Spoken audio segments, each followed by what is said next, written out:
സാഹിത്യം കൊണ്ടും ജീവിതം കൊണ്ടും മലയാളികളെ വിസ്മയിപ്പിച്ച വൈക്കം മുഹമ്മദ് ബഷീറിൻ്റെ വേർപാടിനൊരു വർഷം കൂടി.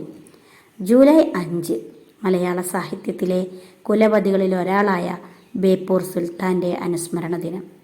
ആരായിരുന്നു നമുക്ക് ബഷീർ? എഴുത്തും ജീവിതവും രണ്ടല്ലെന്ന് ബോധ്യപ്പെടുത്തിയ ഒരു മനുഷ്യൻ. പലരും കഥ എഴുതിയപ്പോൾ ബഷീർ കഥ പറയുകയായിരുന്നു. വാമൊഴി വഴക്കത്തിലൂടെ ബഷീർ തനിക്ക് ചുറ്റുമുള്ള ജീവിതങ്ങൾ ആവിഷ്കരിച്ചപ്പോൾ അത് കഥയിലെഴുതിയതിൽ പുതിയ തീരുമാനങ്ങൾ സൃഷ്ടിച്ചു. വ്യാകരണത്തിൻ്റെ അതിർവരമ്പുകൾ മറികടന്ന് ബഷീർ തൻ്റേതായ ഭാഷയും സാഹിത്യവും സൃഷ്ടിച്ചു. അത് നമുക്ക് ഒറ്റയിരിപ്പിന് വായിച്ചു തീർക്കാവുന്ന അനുഭവങ്ങളുമായി. ബഷീറിൻ്റെ തമാശകൾ കണ്ണീരിൽ കുതിർന്നതായിരുന്നു. ചിരിപ്പിക്കാൻ മാത്രമല്ല, ചിന്തിപ്പിക്കാനും കണ്ണീരണിയിക്കാനും ആ ആഖ്യാന രീതി പ്രേരകമായി. ബഷീർ പച്ചയായ ഒരു മനുഷ്യനായിരുന്നു. അലങ്കാരങ്ങളും ആഡംബരങ്ങളും ഇല്ലാതെ ബഷീറിൻ്റെ ശൈലിയും പച്ചയായിരുന്നു.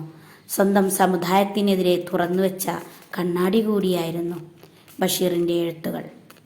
മജീദും സുഹറയും നിസാർ അഹമ്മദും കുഞ്ഞിപ്പാത്തുമ്മയുമെല്ലാം നമ്മുടെ മനസ്സിൽ മായാതെ കിടക്കുന്നു.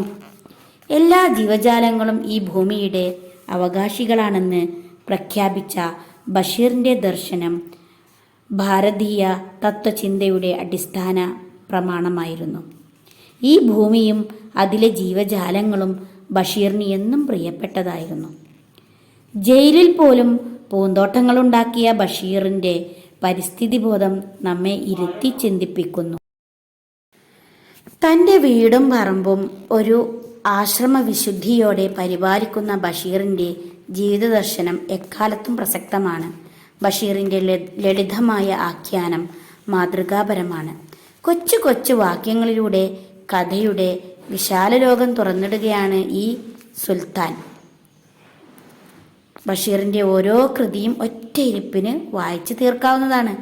അനുഭവങ്ങളുടെ വലിയ ലോകത്തെ തൻ്റെ എഴുത്തിലേക്ക് കൊണ്ടുവന്ന ബഷീറിൻ്റെ രചനകൾ അദ്ദേഹത്തിൻ്റെ ആത്മകഥകൾ കൂടിയാണ്. അതുകൊണ്ട് തന്നെയാണ് ബഷീറിനെ അനുസ്മരിക്കുമ്പോൾ അദ്ദേഹത്തിൻ്റെ ജീവിതവും ചർച്ചയാവുന്നത്. ലോകത്തിലെ വിവിധ ഭാഷകളിലേക്ക് തർജ്ജമ ചെയ്യപ്പെട്ട ബഷീർ കൃതികളിലൂടെ മലയാള കഥാസാഹിത്യം ലോകസാഹിത്യത്തിൽ ശ്രദ്ധിക്കപ്പെട്ടു. 30ഓളം കൃതികൾ ബഷീർ രചിച്ചിട്ടുണ്ട്. ഓരോ കൃതിയും മറ്റുള്ളവയിൽ നിന്ന് വ്യത്യസ്തമായിട്ടാണ്. സ്വാതന്ത്ര്യ സമര സേനാനിയായി പ്രവർത്തിച്ച ബഷീർ ദീർഘമായ യാത്രയിലൂടെ ലോകത്തെ അറിഞ്ഞു. ഈ അറിവും വെളിച്ചവും അദ്ദേഹത്തിൻ്റെ വ്യക്തിത്വത്തിന് മാറ്റുകൂട്ടി.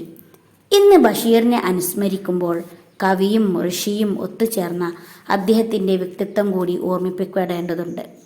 ബഷീറിനെ അറിയുക എന്നത് ഒരു കാലഘട്ടത്തെ അറിയുക എന്നത് കൂടിയാകുന്നു. കേരളത്തിലെ ഇന്നലകൾ അടുത്തറിയാൻ ഈ കൃതികൾക്ക് നമുക്ക് കൂട്ടാവുന്നു. സ്നേഹിക്കാനും സഹകരിക്കാനും നമ്മെ ഓർമ്മപ്പെടുത്തുകയാണ് ബഷീർ. ബഷീറിൻ്റെ കൃതികളിലൂടെ വായനക്കാരെ നയിച്ചും കൊണ്ട് അദ്ദേഹത്തിൻ്റെ കാഴ്ചപ്പാടുകളെ മനസ്സിലാക്കിക്കൊണ്ടുമാവണം അനുസ്മരണ പരിപാടികൾ.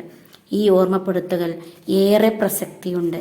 മലയാള ഭാഷയും സാഹിത്യവും നിലനിൽക്കുന്നിടത്തോളം ഈ വലിയ എഴുത്തുകാരൻ ഓർമ്മിപ്പിക്കപ്പെടും എന്ന് വിശ്വസിച്ചുകൊണ്ട്